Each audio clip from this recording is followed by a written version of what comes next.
fare una cosa? Voglio ricordare, a breve questo è l'evento di cui parleremo con il collegamento, siccome abbiamo parlato di New York, Ivete Sangalo, sapete che io ho la passione per questa cantante brasiliana.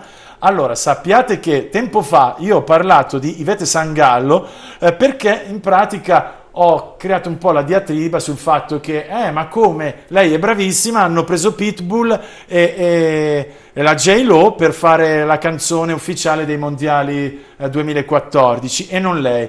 Poi degli amici in rete mi hanno detto guardate che si è rifiutata lei per alcune questioni politiche che ci sono dietro e quindi l'ha fatto veramente in onore al Brasile, complimenti, e questa sera al Madison Square Garden duetterà insieme a Laura Pausini. Quindi vedi, gli italiani sono un po' più furbi e sanno del valore del Brasile, di questa grandissima artista. Eccola qua, Ivete Sangalo. Adesso vi do proprio il colpo d'occhio di questa splendida cantante. Eccola qua, eh. Tu l'hai mai sentita? Io te la consiglio, perché noi No, cantami poi... qualcosa.